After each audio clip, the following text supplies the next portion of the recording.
कहा जाता है क्या, तन पवित्र सेवा किए, धन पवित्र कर दान, मन पवित्र हरि भजन सो, होत त्रिविध कल्याण।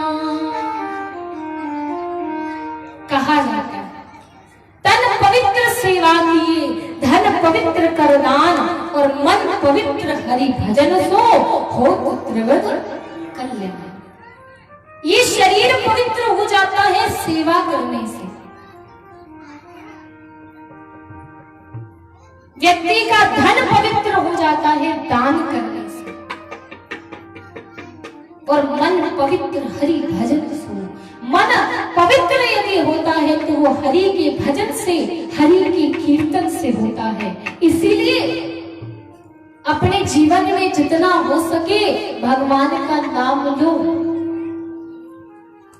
भगवान का नाम ही सर्वस्व है। इसलिए भक्त का भी भाव कि भगवान यदि मेरे जीवन में कोई रंग मुझ पर चढ़ाना हो तो केवल और केवल भगवान आप मुझे अपने नाम का रंग चढ़ा दें। मैं अपने जीवन को बस आपके नाम के रंग में रंगना चाहता हूं और कुछ मुझे कोई आस नहीं। इसीलिए भक्त कह रहा है क्या, मोरी रंग दी चुनरिया राम रंग में।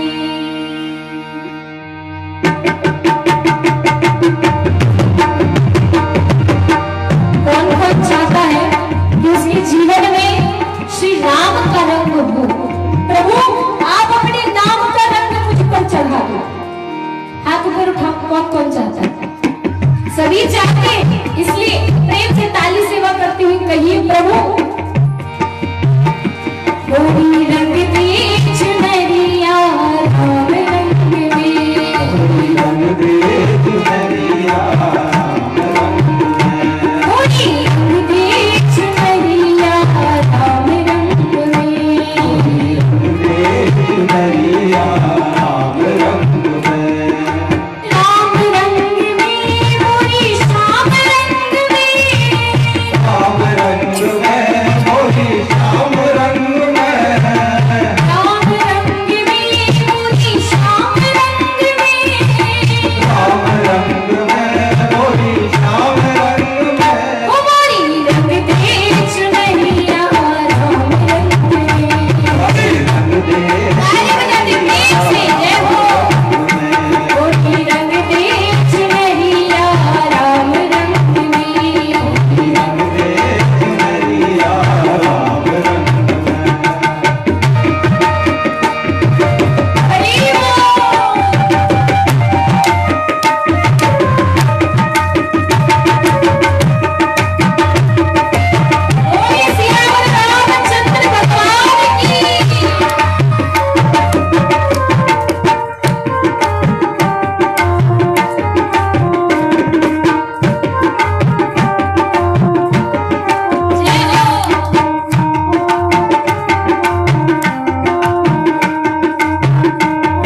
जरा जोर से जयकारा लगाओ सभी लोग।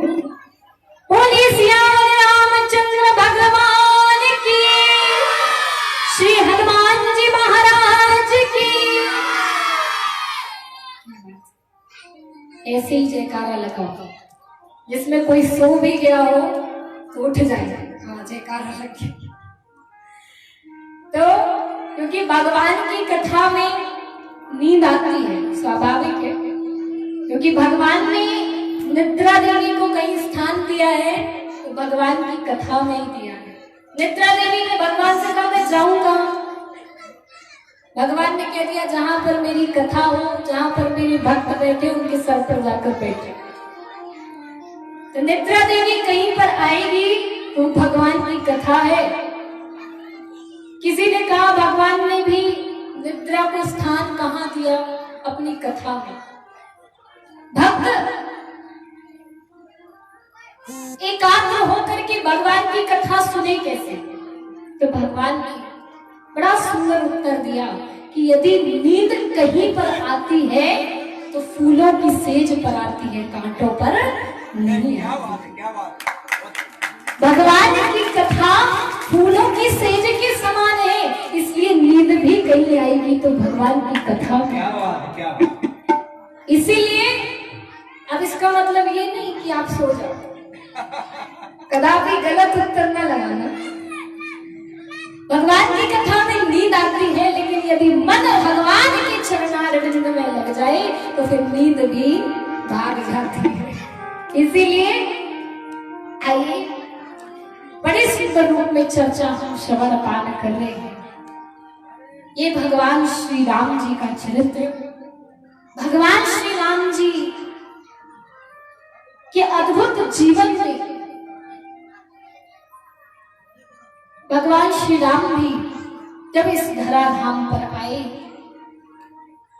तो अपने सद्गुणों के द्वारा, अपने चरित्र के द्वारा उन्होंने हर मानव को ये संदेश दिया कि यदि जीवन में बनना पड़े तो श्री राम जी जैसा, मुझ जैसा बन जाना। ध्यान देना, भगवान श्री राम जी के जीवन को अपनाना सरल है, क्योंकि भगवान मर्यादा पुरुषोत्तम है। हर कार्य किया है तो मर्यादा में रहकर के किया है, और हमारे जीवन में मर्यादा ही होना बहुत आवश्यक है। मर्यादा होगी तो निश्चित रूप से हम भगवान श्री राम जी जैसे बन सकते हैं। भगवान जी के सद्गुणों को अपने जीवन में उतार सकते हैं। आज का मानव ऐसा तो नहीं कि पूरा राम बन जाएगा, क्योंकि भगवान ने जो किया है वो बहुत ही कठिन है। राम जी जैसी सरलता हर मानव में नहीं हो सकती, लेकिन हाँ, श्री राम जी ने जो जो कार्य किए हैं, कुछ कुछ यदि हम अपने जीवन में उतार सकें, ऐसी भावना हमारे अंदर आ जाए। श्री राम जी के सद्गुणों को हम अपने जीवन में उतार सकें, और कब उतार सकेंगे? जब हम श्री रामचरितमानस को पढ़ेंगे, जब हम श्री रामचरितमानस का पठन मनन चिंतन करेंगे, तब हम श्री राम जी जैसा चरित्र ला पाएंगे। क्योंकि रामचरितमानस में ही कह दिया है कि रामचरितमानस अर्थात जो मानव के चरित्र का निर्माण कर दे वो है रामचरितमानस। जो मानव के चरित्र को बना दे, जो मानव के चरित्र को संवार दे, ऐसा है श्री रामचरितमानस। इसीलिए इसका आप अनुसरण करें। रामचरितमानस कोई साधारण ग्रंथ नहीं है। जीवन में जितनी भी परेशानी है, समस्याएं हैं, सबका हल यदि कहीं मिल सकता है तो वो श्री रामचरितमानस में मिल सकता है। एक एक चौपाई, एक एक दोहा महामंत्र की तरह है। शर्त है हमारा भगवान के चरणों में, श्री रामचरितमानस के चरणों में ऐसा विश्वास तो हो। हम विश्वास नहीं करते हैं, इसीलिए वो सार्थकता हमारे जीवन में आ नहीं पाती। लेकिन शर्त है, यदि हम अपने जीवन में रामचरितमानस को अपना लें, उसे नित्य प्रति पढ़ें, रोजाना आप एक दोहा पढ़िए, एक श्लोक पढ़िए, एक चौपाई पढ़िए, लेकिन पढ़िए जरूर, क्योंकि हर समस्या का समाधान रामचरितमानस में है। निवेदन है, मैं जानती हूं कि रामचरितमानस इतनी बड़ी है, एक दिन में कोई नहीं कहता कि आप पूरी पढ़ लो। थोड़ा थोड़ा, एक दोहा, दो दोहे, दो चौपाई, ऐसे खुद भी पढ़िए और अपने बच्चों को भी पढ़ाइए। क्योंकि जीवन में संस्कार यदि कहीं डाले जाते हैं, संस्कार यदि कहीं से बनते हैं, तो श्री रामचरितमानस से बनते हैं, भगवान श्री राम जी के सद्गुणों से बनते हैं। इसलिए ये ऐसा ग्रंथ है महाराज कि इसके बिना आप अपने जीवन की कल्पना न कीजिए।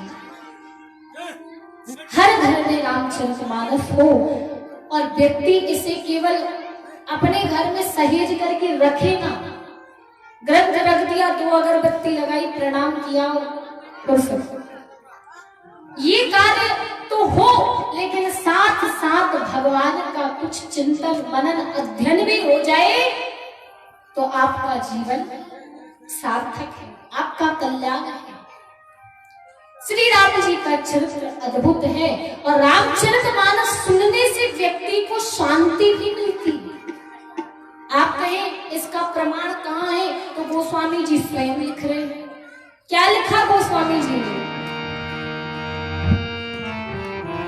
रामचरित मानस ही नाम,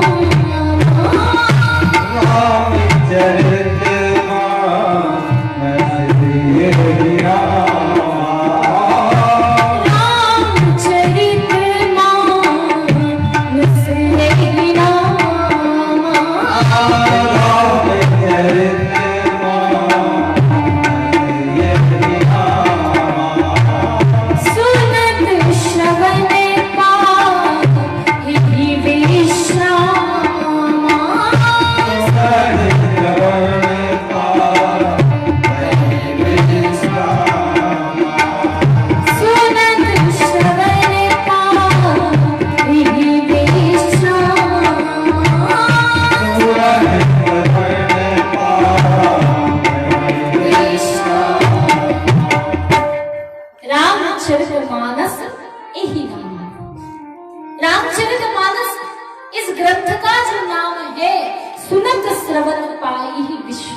लेकिन उसे कहीं भी शांति नहीं मिलती।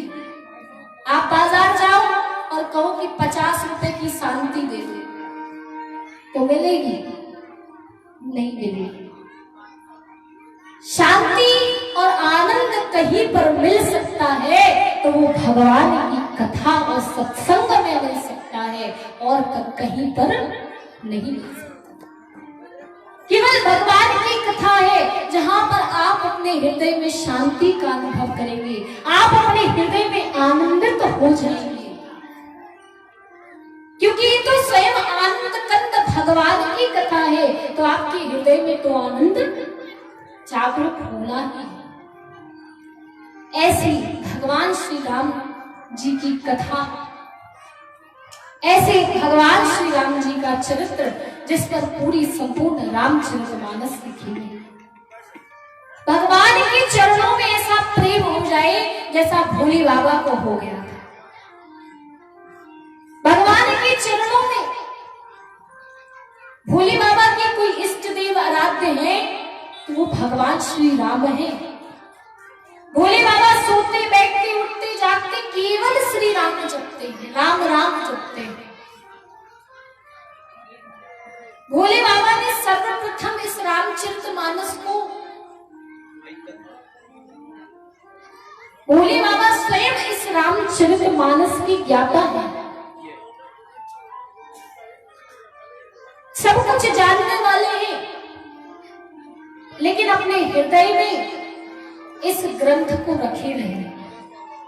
देवताओं को पता चला कि रामचरितमानस राम कथा भोले बाबा के पास है। भोले बाबा ने संपूर्ण कथा देवताओं को प्रदान कर दी, लेकिन केवल एक नाम अपने पास रख लिया। कौन सा नाम? वो था राम नाम। देवताओं ने कहा आपने संपूर्ण राम कथा हमें देकर के अपने पास क्या बचाया? तो भोले बाबा कहने लगे कि मुझे संपूर्ण राम कथा नहीं चाहिए, केवल भगवान श्री राम का नाम मुझे मिल जाए, इससे बढ़कर मुझे और कुछ नहीं चाहिए। भगवान श्री राम का नाम यदि जीवन में होना तो आपके जीवन में सब कुछ है। भोले बाबा राम नाम का गुणगान करते हैं, राम राम जपते हैं, और ऐसे अनन्य भक्त ना कभी हुए ना कभी हो सकते। भोले बाबा एक बार की घटना ही इस समय गोस्वामी तुलसीदास जी महाराज रामचरितमानस में ही वर्णन करते हैं कि एक बार क्या हुआ।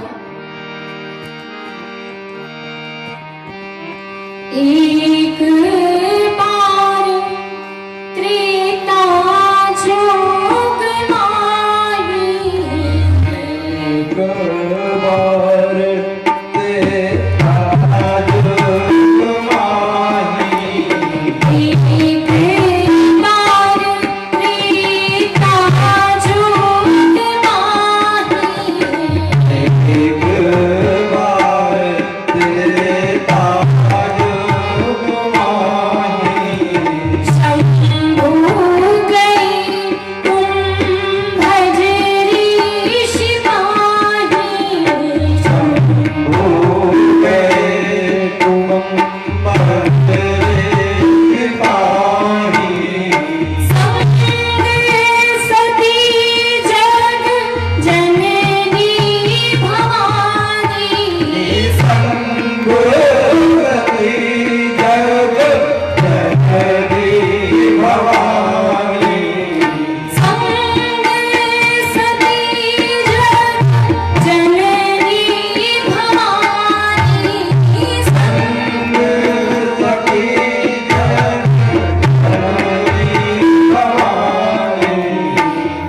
भगवान भोलेनाथ माता सती के साथ बैठे हुए थे।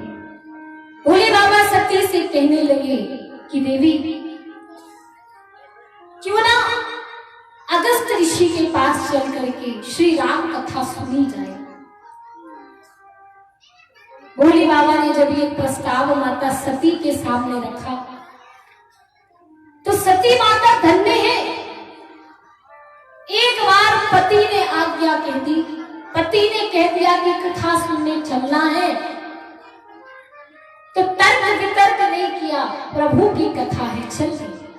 इसलिए तो गोस्वामी जी ने लिख दिया कि संत सती जग जननी भवानी, तुरंत ही लिख दिया, क्योंकि तर्क वितर्क सती ने नहीं किया। और यही श्री रामचरितमानस में बड़ा सुंदर संकेत कि यदि पति कोई बात कह दे और जीवन की सार्थकता के लिए यदि वो बात हो तो पत्नी को तर्क वितर्क नहीं करना चाहिए। जिसमें पति की कुशलता, जिसमें पति का भाव सुंदर है, उसी में पत्नी यदि राजी है, उसी में पत्नी को भी राजी हो जाना चाहिए। ये संकेत यहाँ पर बड़े सुंदर रूप में किया गया। भोले बाबा ने कहा कि देवी चलो चल करके कथा सुनी जाए। तभी सती ने कहा ठीक है। सती जी आज संग सती जग जननी भवानी, आज भोले बाबा जग जननी भवानी सती को लेकर के अगस्त ऋषि के पास पहुंच रहे हैं। अगस्त ऋषि का एक नाम कुंभज भी है। कुंभज, कुंभज में कितने शब्द हैं? 3। कुंभज में 3 शब्द हैं। बड़ा सुंदर प्रश्न भी होता है कि भोले बाबा जो कि स्वयं राम कथा के ज्ञाता हैं, सब कुछ जानने वाले हैं, उसके बाद कुंभज ऋषि के पास क्यों जा रहे हैं कथा सुनने? क्या विशेष बात है कुंभज ऋषि में? तो बड़ा सुंदर सुंदर बात कही गई, बताया गया कि कुंभज ऋषि जिनका जन्म हुआ है घड़े से, भोले बाबा स्वयं राम कथा के ज्ञाता, वो एक घट के पास क्यों जा रहे कथा सुनने? तो कहा जाता है कि जब मानव को बहुत ज्यादा प्यास लगी, जब किसी को बहुत ज्यादा प्यास लगी हो, समुद्र में अथाह जल है, लेकिन ऐसा तो नहीं कि मानव जाकर के सीधा मुंह अपने समुद्र में डाल ले, ऐसा तो कर नहीं सकते। पहले उस अथाह जल को, उस ससीब को, उस असीब को ससीब बनाना पड़ेगा, और उस असीब को ससीब बनाने के लिए साधन की आवश्यकता है। घड़े से, लोटे से किसी के द्वारा उस जल को ससीब बनाया जाएगा, और फिर जब उस जल का पान किया जाएगा तो अपने हृदय की जो प्यास है वो बुझ जाएगी। भोले बाबा जानते हैं कि मुझे राम कथा की प्यास लगी है, और राम कथा की प्यास यदि कोई बुझा सकता है तो वो कुंभज ऋषि बुझा सकता है, क्योंकि वो स्वयं घड़े के समान है जिनका जन्म घड़े से हुआ।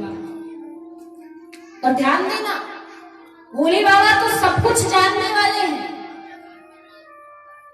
कुंभज ऋषि के पास जा रहे हैं, और ऐसा नहीं कि बड़ा बन के जा रहे हैं। कुंभज में 3 शब्द हैं, और गोस्वामी जी ने जब लिखा है तो कहा शंभु गए कुंभज ऋषि पाए।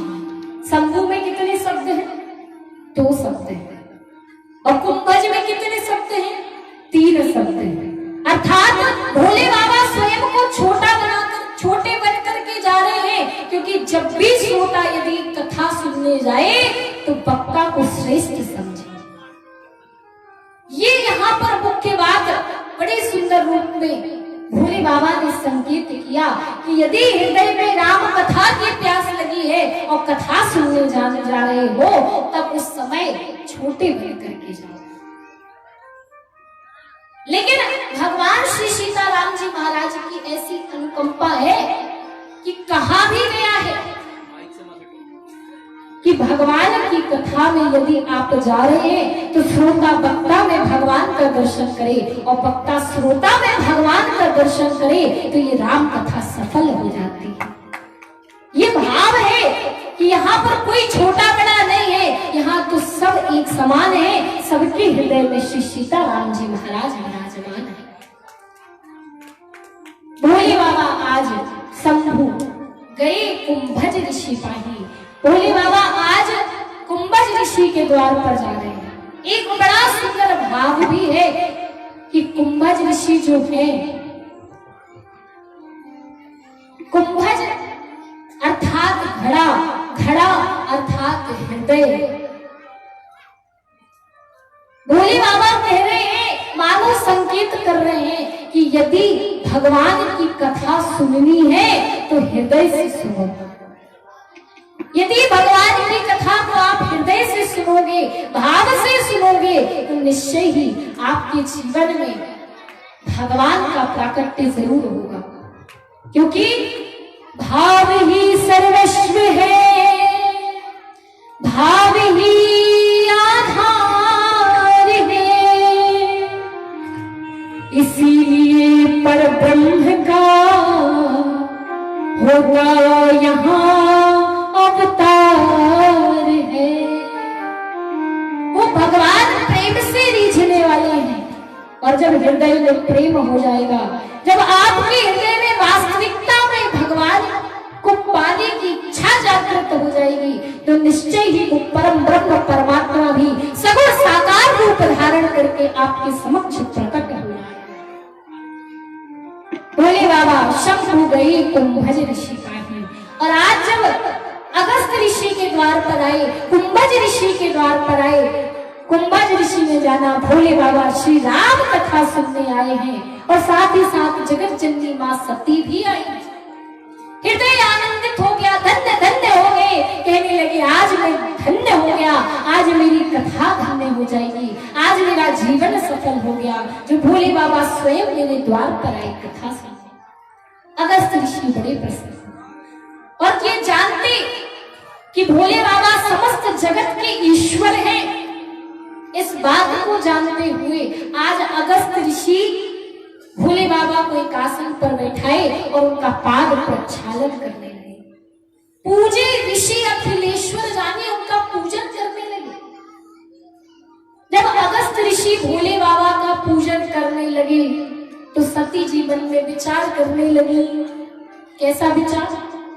सती जी मन में सोचने लगी कि बताओ, अभी इस समय हम कुंभज ऋषि के द्वार पर आए हैं कथा सुनने, अर्थात हम तो श्रोता हैं और अगस्त ऋषि वक्ता है। कभी ऐसा हुआ नहीं है कि किसी वक्ता ने श्रोता के पैर धुले हो, किसी वक्ता ने श्रोता का पूजन किया हो, लेकिन ये अगस्त ऋषि उल्टा कार्य कर रहे हैं। हम श्रोता हैं और हमारे पैर धुल रहे हैं, हमारा पूजन कर रहे हैं। सती जी ने विचार कर लिया, मतलब ये ठीक वक्ता नहीं है। अब सती जी ने जब सोच लिया कि ये ठीक वक्ता नहीं है, मन में जब विचार आया, ध्यान देना, कभी भी यदि श्रोता के मन में ये विचार आ जाए कि ये ठीक वक्ता नहीं है, तो वो वक्ता मंच से कितनी भी अच्छी अच्छी बातें कह दे, जीवन को सजाने की संवारने की बातें कह दे, लेकिन आपको कुछ भी समझ में आने वाला नहीं है। इसलिए भाव से कथा सुनो, वक्ता अपने शब्दों को न जाकर उसके भाव के ऊपर जाकर के इस कथा को सुनो। आज सती जी ने विचार कर लिया, मतलब ये ठीक वक्ता नहीं है। आज अगस्त ऋषि तो बड़े प्रसन्न हुए और आज अगस्त ऋषि राम कथा मुनि बरज बखानी। भोले बाबा ने कहा, तब अगस्त ऋषि आज बैठे बड़े ही प्रेम भाव से आनंद से कथा को सुनाने लगे, श्री राम कथा कहने लगे, लेकिन सती जी का मन नहीं लग रहा। भोले बाबा तो बड़े आनंद से कथा सुनते हैं, पर सती जी का मन एकाग्र नहीं है। सती जी ने कथा ध्यान से सुनी नहीं है, तो गोस्वामी जी सोचने लगे कि जब इन्होंने कथा सुनी ही नहीं है, तो फिर इनका नाम भी क्यों श्रोताओं की लिस्ट में हो।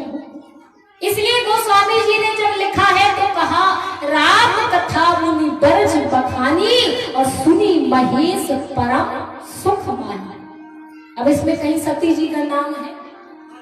सुनी महेश अर्थात भोले बाबा ने सुनी है, सुनी महेश परम सुख मानी, सुख नहीं परम सुख मानी।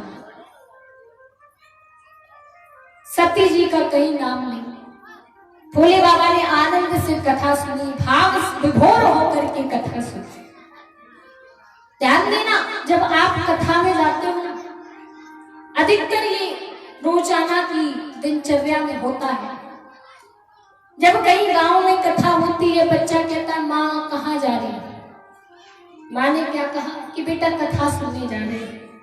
बेटा कहने लगा कि चलो हम भी कथा सुनने चले, माँ मुझे भी ले चलो। माँ ने कहा बेटा तू कहाँ कथा में जाएगा, 3 घंटा बोर हो जाएगा।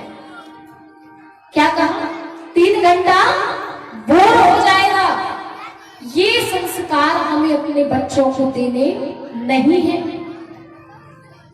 कथा में आप आओ, अपने बच्चों को भी लाओ और उन्हें बताओ कि ये कथा क्या है। क्योंकि कथा कभी भी बोर करने वाली नहीं है, ये तो जीवन में भाव विभोर करने वाली है, भाव विभोर करने वाली। ऐसी कथा जो भाव विभोर होकर के सुनी जाए, ऐसा रस जो हम अपने जीवन में ला पाए। भोले बाबा ने भाव विभोर होकर के कथा सुनी, हृदय में श्री राम जी के दर्शन की अभिलाषा जागृत हुई। कुछ दिन भोले बाबा वहीं अगस्त ऋषि के आश्रम पर रहे, लेकिन जब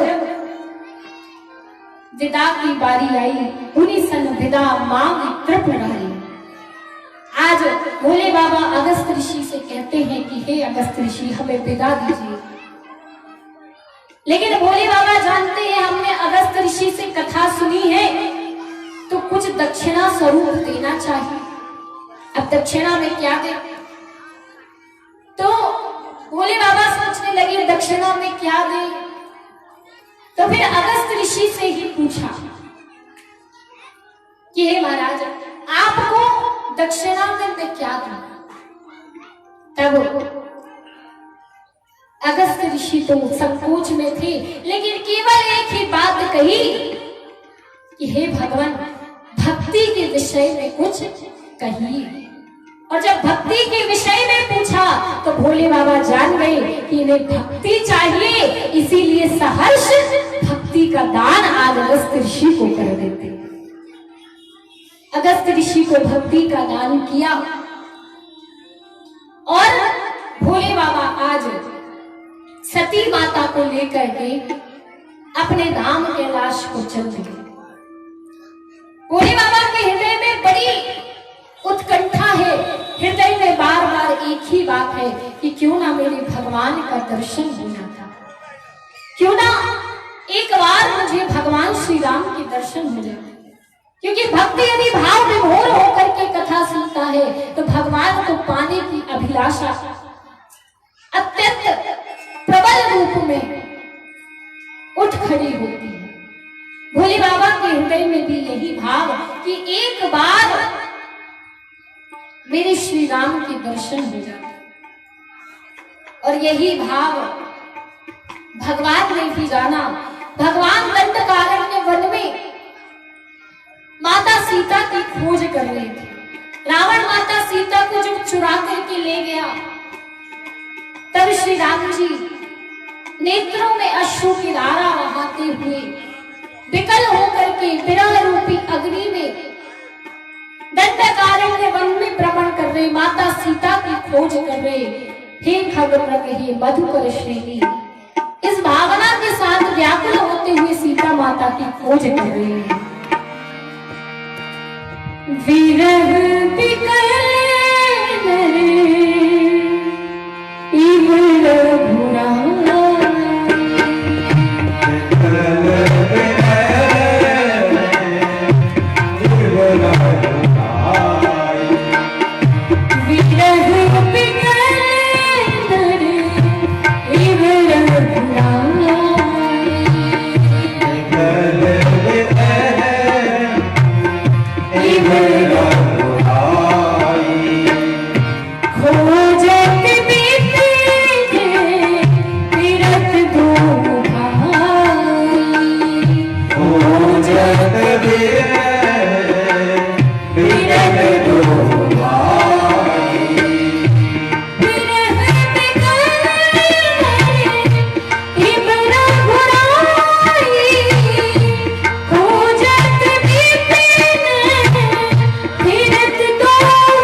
लक्ष्मण जी माता सीता की खोज करते करते दंडकारण्य वन में यत्र तत्र सर्वत्र सीता माता की खोज कर रहे।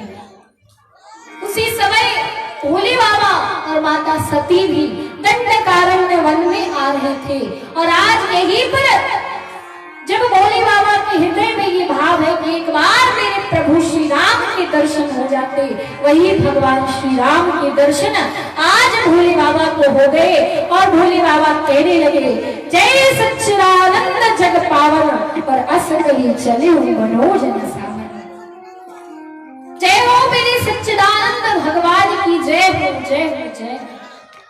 भोले बाबा ने आज श्री राम जी को प्रणाम किया। दूर से ही आज सच्चिदानंद भगवान की जय जयकार करते हुए भोले बाबा हृदय में आनंदित हो रहे हैं। सच्चिदानंद भगवान और जो कि सदैव सत्य है, जो कि सदैव आनंद स्वरूप है, ऐसे मेरे भगवान की जय है। आज जब भोले बाबा ने प्रणाम किया, सती जी को हृदय में बड़ा संदेह उत्पन्न हो गया। सती जी हृदय में विचार करने लगी कि ऐसे रोते बिलखते राजकुमार को मेरे स्वामी जो कि समस्त जगत के ईश्वर है, ऐसे भोले बाबा ऐसे साधारण से राजकुमार को क्यों प्रणाम कर रहे हैं? जब सती जी के मन में ऐसा संदेह उठ खड़ा हुआ, तब भोले बाबा से कहने लगी कि हे स्वामी, आप तो समस्त जगत के ईश्वर हैं और ऐसे रोते बिलखते राजकुमार को प्रणाम कर रहे हैं। ये तो अपनी पत्नी के वियोग में यत्र तत्र सर्वत्र भ्रमण कर रहे हैं और आपने ऐसे साधारण से राजकुमार को प्रणाम किया क्यों? सती जी के मन में जब ऐसा संदेह हुआ, ऐसा प्रश्न भोले बाबा से कर लिया, भोले बाबा कहने लगी, देवी सोई मम इष्ट देव रघुवीरा। देवी, ये कोई साधारण राजकुमार नहीं है, ये मेरे इष्ट हैं, ये मेरे आराध्य हैं, ये मेरे भगवान है श्री राम। सती जी ने सुना, सती जी कहने लगी, अच्छा ऐसे रोते बिलखते ये आपके भगवान है?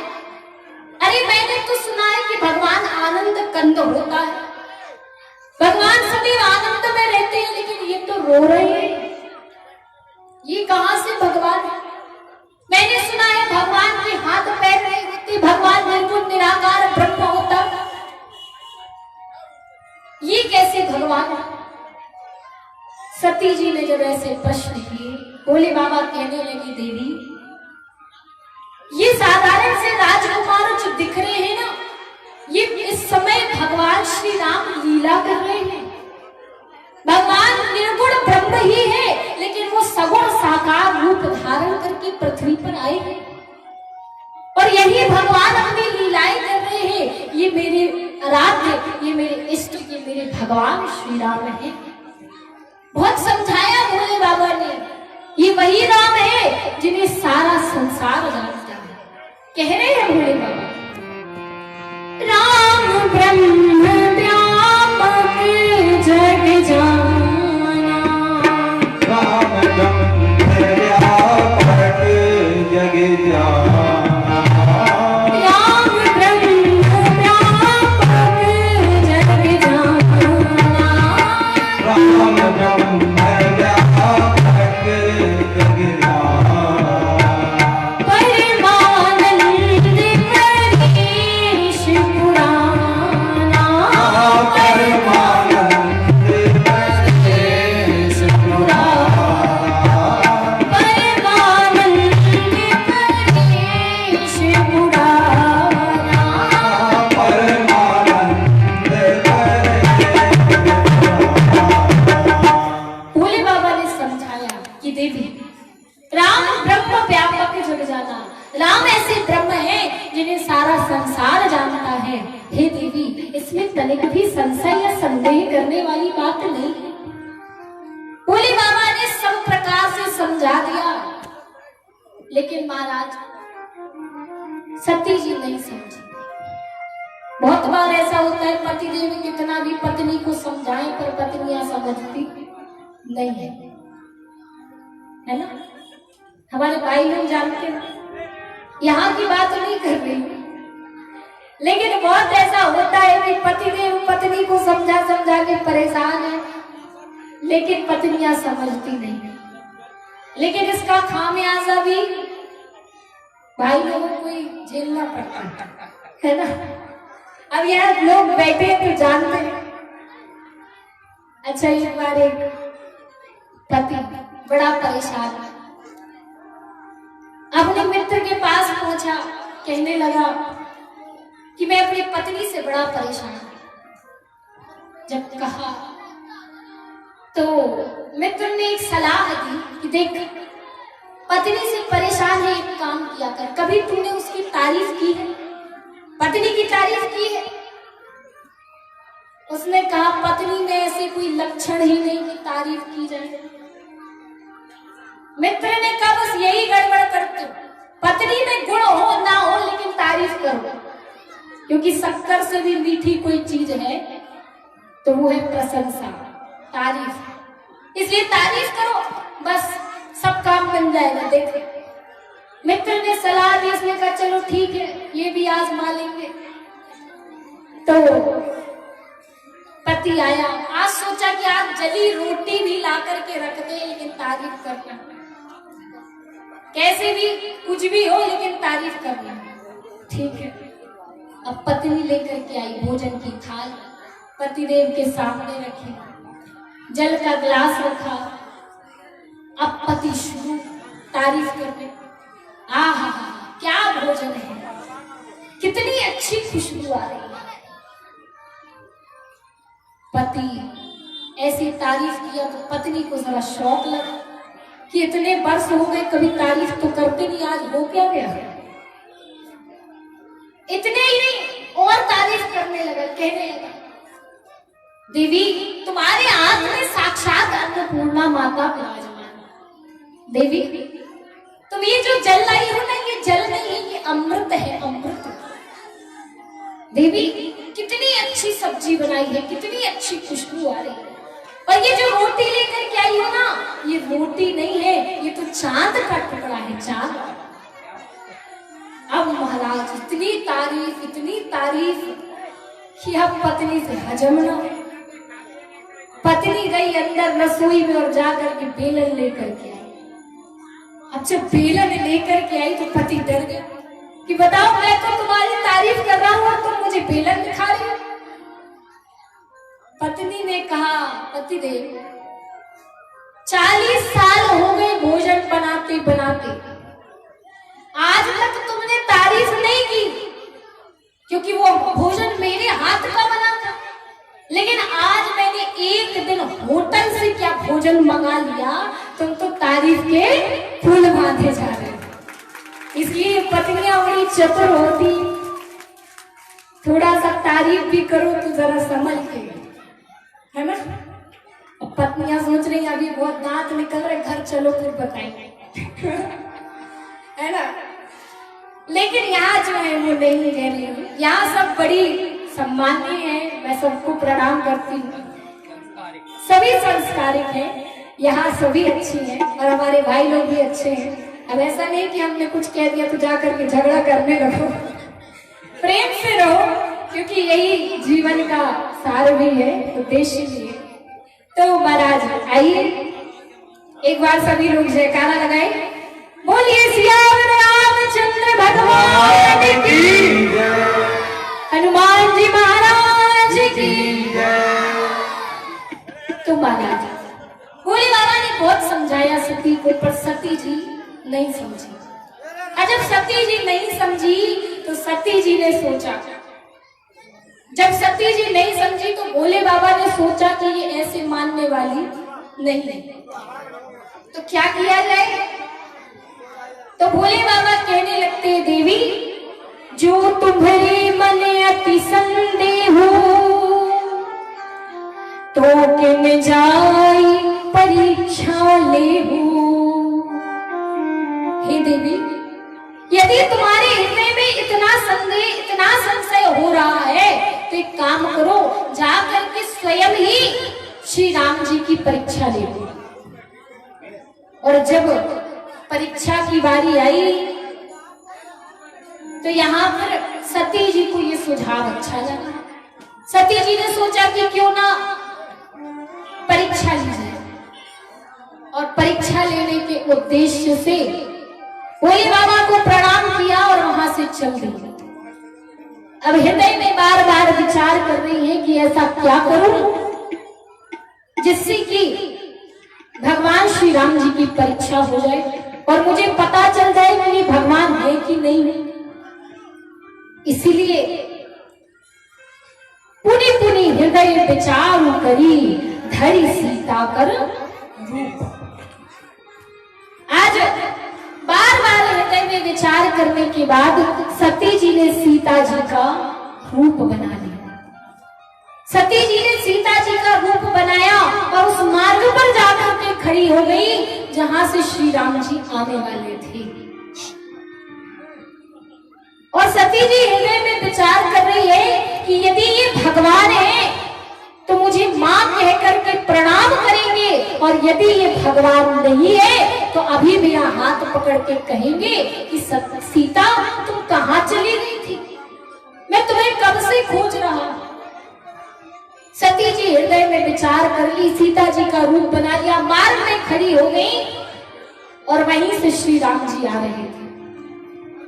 श्री राम जी आ रहे हैं और जैसे ही आज सती जी को सीता जी का रूप बनाए हुए देखा, वो तो अंतर्यामी भगवान है, वो तुरंत पहचान गए कि ये मेरी सीता नहीं है, ये तो सती जी है। इसीलिए आज भगवान पहुंचे सती जी के पास। पहुंच करके भगवान ने किया क्या, गोस्वामी जी लिखे, जोड़ी पानी प्रभु की न प्रणामो, पिता समेत लीन निज नाम,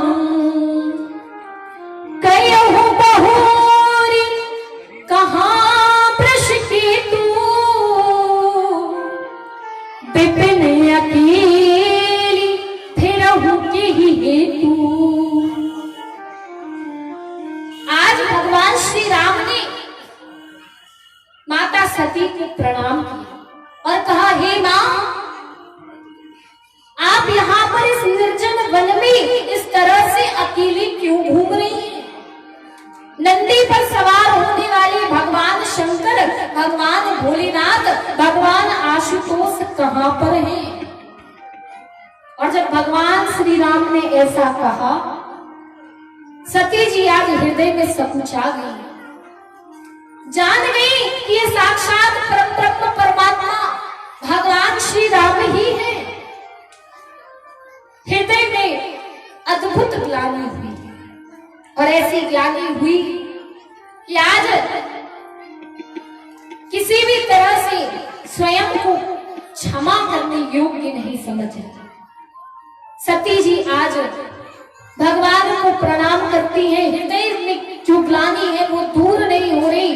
तब भगवान श्री राम जी अपने स्वरूप को दिखलाते हैं और भोले बाबा ने, और यहाँ पर भगवान श्री राम ने अपने स्वरूप को दिखलाया, और जहां जहां तक सती जी की नजरें जा रही थी, सती जी ने जहां जहां पर देखा वहां वहां पर उन्हें भगवान दिखाई दिए। भगवान श्री राम, लक्ष्मण और यहाँ तक कि माता सीता के दर्शन भी यहाँ पर हुए। फिर चितवा पाछे प्रभु देखा, सहित बंधु सिय सुंदर भेसा, जहाँ चित वही तहाँ प्रभु आसीना। जहां जहां तक सती जी की दृष्टि गई, जहां चित वही तहाँ प्रभु आसीना, जहां पर देखा वहां पर भगवान दिखाई दिए। और ऐसा भगवान को स्वरूप देख करके सती जी की परिस्थिति, सती जी की स्थिति कैसी हुई, तो गोस्वामी जी ने वो भी वर्णन किया। सोई रघुवर सोई लक्ष्मण सीता, सोई रघुवर सोई लक्ष्मण सीता, वही श्री राम जी, वही लक्ष्मण जी, वही सीता जी। हर स्थान पर जब सती जी को दिखाई दिए, सती जी के हृदय में हृदय कप तन सुधि कछु नाही, हृदय गया और तन की सुतबुत नहीं रही और नयन मूंद बैठी मगमाही। नयन मूंद करके जिस मार्ग पर खड़ी थी उसी मार्ग पर बैठ गई। जान गई कि साक्षात परब्रह्म परमात्मा ही सगुण साकार अवतार धारण करके इस भूमि पर आए हैं। इसीलिए आज सती जी ने पुनि पुनि नाई राम पद शीशा, चली तहां जहां रहे गिरीशा। बार बार श्री राम जी के चरण कमलों में प्रणाम किया और उस स्थान पर चल दी जहां पर भोले बाबा विराजमान थे। भोले बाबा का मन भी आज लग नहीं रहा है। भोले बाबा एक वृक्ष के नीचे बैठे राम राम कर रहे, लेकिन भोले बाबा का मन इसीलिए नहीं लग रहा है क्योंकि सती जी भगवान की परीक्षा लेने गई। और जीवन में ध्यान रखना कि भगवान कभी भी परीक्षा का विषय नहीं है। भगवान कभी भी परीक्षा का विषय नहीं है। भगवान यदि विषय है तो वो प्रेम का विषय है। भगवान विषय है तो वो भाव का विषय है। भगवान को यदि रिझाना पड़े तो केवल और केवल भाव से परमात्मा रिझते हैं। इसीलिए तो परमात्मा के नाम का गुणगान, उनकी शरण में रहने वाला व्यक्ति कभी भी इस बुद्धि से भगवान की परीक्षा नहीं लेता, बल्कि हृदय से भगवान के उस भाव को अपने अंदर लेकर के आता है, जिससे श्री सीताराम जी महाराज प्रसन्न होते हैं। जीवन में भगवान से कभी जुड़ना है तो परीक्षा से नहीं बल्कि प्रेम से और भाव से जुड़िए। यही संदेश ये कथा हमें करती है। ध्यान देना, सती जी ने भी ये लीला की है। बहुत लोग सोचते हैं क्या सती जी को पता नहीं था कि वो परम ब्रह्म परमात्मा थे। सती जी जानती हैं कि वो परम ब्रह्म परमात्मा थे, लेकिन लीला इसीलिए की क्योंकि ध्यान देना, एक उदाहरण से समझ लीजिए कि जैसे एक माँ होती है, जब छोटे से बालक को चलना सिखाती है तो बालक सीधा चले, इसीलिए माँ उल्टा खड़ा हो जाती है। होती है कि नहीं होती? थोड़ा हाँ हूं कर दो तो हम भी जान लें। हाँ, जब बालक को सीधा चलना सिखाती है तो माँ उल्टा खड़ा हो जाती है ताकि उसका बालक सीधा चलना सीख जाए। वैसे ही सती माता ने भी ये लीला इसीलिए की कि हम उनके बालक जीवन में सीधा चलना सीख जाए, इसलिए आज माँ उल्टी लीला करती। आज सती जी ने ये उल्टी लीला इसीलिए की ताकि हम उनके बच्चे भगवान से जुड़े, उनकी परीक्षा ना ले बल्कि उनके भाव को जाने कि भगवान यदि भाव से रीझते हैं, भगवान हृदय के उस भाव से रीझ जाते हैं। ऐसे परम ब्रह्म परमात्मा का हम सभी गुणगान चिंतन मनन करें क्योंकि यही जीवन की सार्थकता है।